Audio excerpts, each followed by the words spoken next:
Hello, Math 7 students. Welcome to our second video of notes. First, I would like you to turn in your comp books to your table of contents. And the reason that I am focusing on the table of contents today is because I need to remind you that you need to be writing down the title of each lesson note you take along with their page numbers. So yesterday's lesson was an experience in relationships as measuring rates, and you could find that on page 7.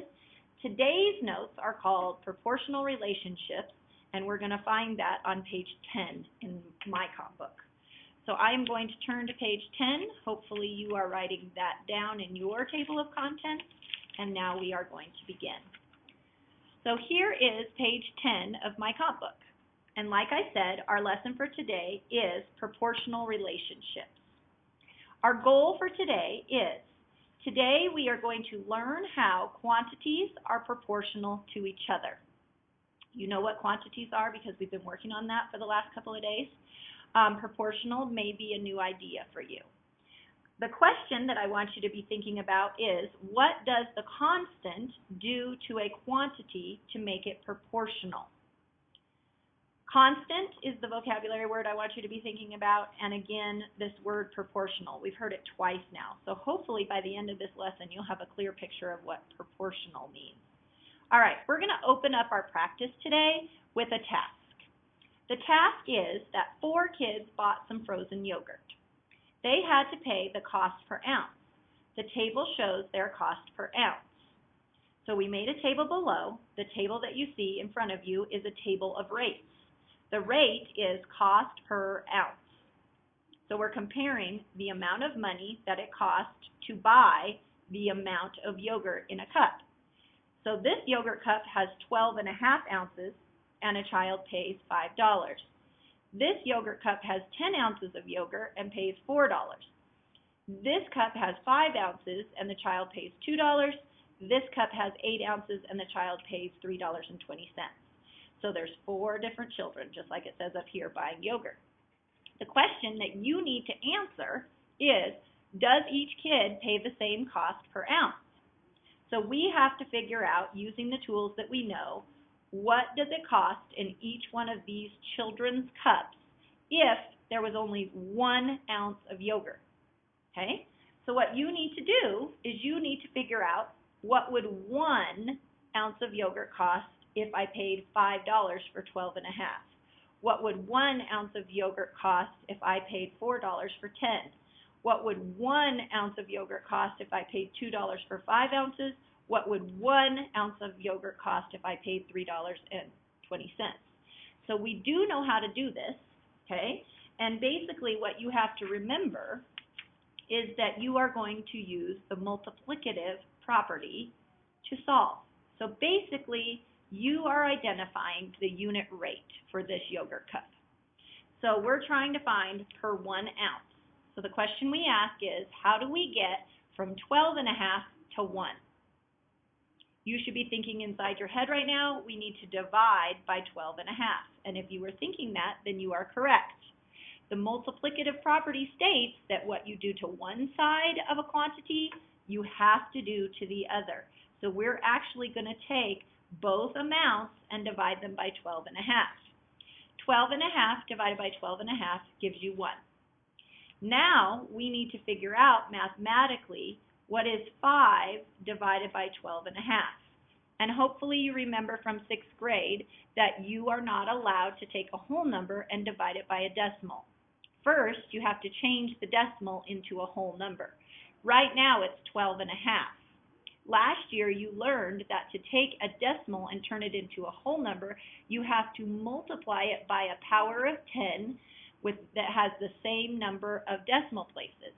So this decimal place right here only has 1, so we only have to multiply it by 10.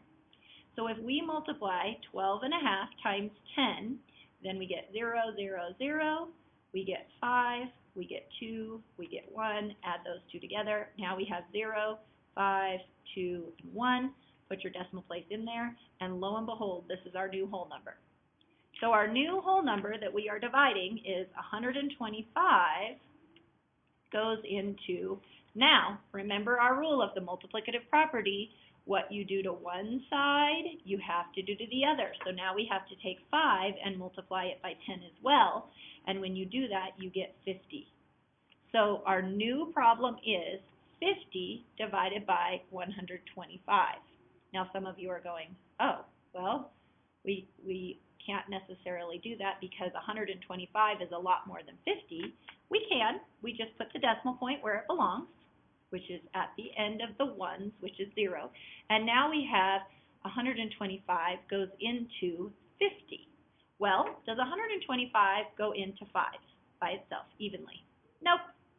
Does 125 go into 50 by itself evenly? Nope. So now we have to figure out if we have $5, which we don't have $5, but I'm trying to get you to recognize something. If you have $5, how many $1.25 are in $5? Well, we could draw that and figure it out, right? So let's say we have $5. How many $1.25 fit in there? Well, let's figure it out. So we have $1.25, $1.25, $1.25. So that's 1, 2, 3. Here's 4. So far, so good. Here's 5, and then we put that here. Now, let's count how much money that would be. 1, 2, 3, 4, 5, 6, 25. So that's too much, right?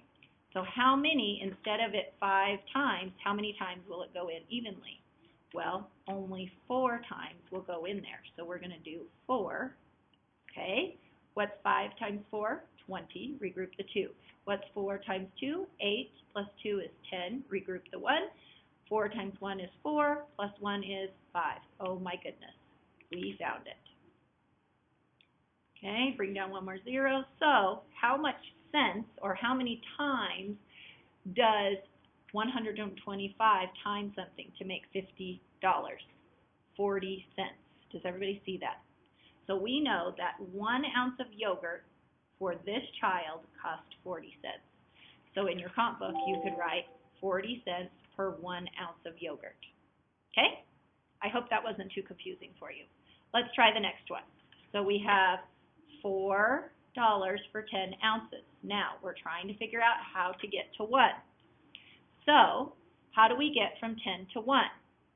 We divide by 10. Nice job. What you do to one side, you have to do to the other. So 10 divided by 10 is 1.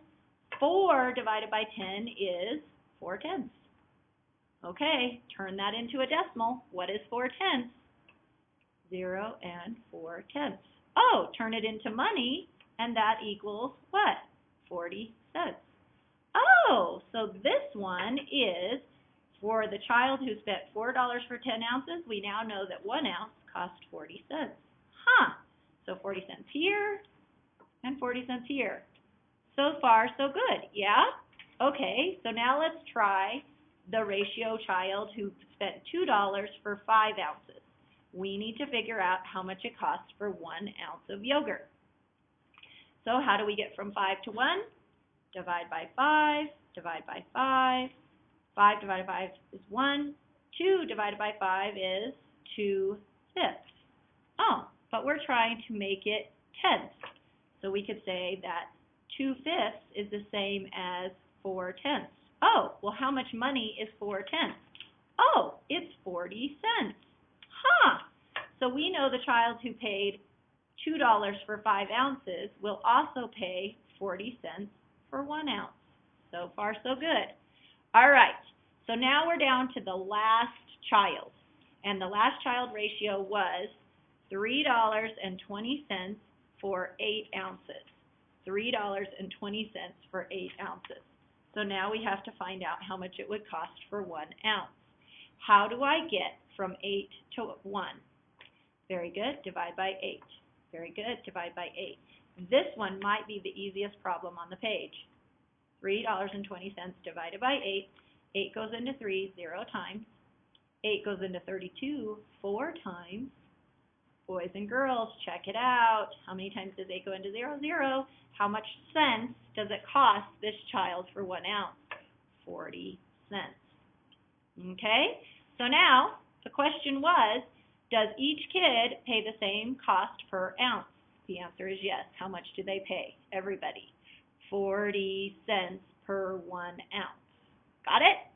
Nice. Okay, I want to see if you truly understand. The question that you need to answer so that you can check in the morning is, if my yogurt weighs 15 ounces, how much will I pay? So I went to Yogurt U, your teacher, and I bought 15 ounces. How much money do I have to give the lady at the cash register? You need to have that answer tomorrow morning. Okay, I'm moving on to the next page. Here we go. Again, I have a new page, so what am I supposed to write up at the top of my notes? The title. The title is still Proportional Relationships. Since each child paid 40 cents per ounce, mathematicians say that the yogurt buying task is a proportional relationship. Okay? And then if you're still wondering, you're still saying to yourself, I don't know what a proportional relationship is. If you're still saying that to yourself, here's what it is. A proportional relationship means that any quantity multiplied by the same constant amount will be proportional. Hold up. Let's go back. What did we multiply all of these by to get this answer? Somebody, use a calculator, okay? I would like somebody to plug in 12 and a half times 40 cents. And remember, 40 cents is 0.4 on a calculator, okay? Everybody needs to try that. I'm not running away. I'm getting my calculator because I would like to try it too. So let's try it. Here's the calculator. Does everybody see the calculator? So you're going to take 12 and a half times 40 cents. Ready? $5. Oh my gosh, check it out. It matches. Okay, let's try the next one and see if it matches too. 10 times 0.40. Ta-da! Oh my gosh, it matched again. Okay, check the next one. Wait. What was I doing? Oh, 5 times 40 cents equals $2. So far, so good. I think we found a pattern. Everybody do the last one. 8 times 40 cents. Ta-da! $3.20. Oh, you need to see my calculator. There you go. There's my calculator. Boys and girls, let's go back to what it says of a proportional relationship. A proportional relationship means that any quantity, 12 and a half, 10, 5, 8, multiplied by the same constant amount, 40 cents, will be proportional. So we now know that the yogurt task, again, is a proportional relationship because 40 cents is what we timed every ounce by. Okay? Hopefully that's making sense to you. So here's how we relate it to our three reads. Any quantity, which happens to be a positive number, times the constant, which is the relator, so we're talking about the relationship, this is what they use, equals a proportional quantity, a positive proportional number. Okay?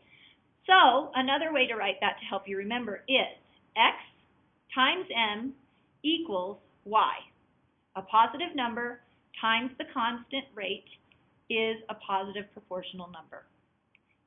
The reason why we're having you write this equation down is this equation actually gets used for the rest of your math career. So I need you to write it down now, and we're going to talk about what it means. Another way that it's written a lot, especially in worksheets and things that you're going to see, tests, exams, all of that kind of stuff, is it's usually written this way. So we have y, which is the ending result, equals m times x. Remember, x is the amount you start with. X is the amount you start with. So if we go back to our yogurt problem, x would be 12 and a half. That's what we started with.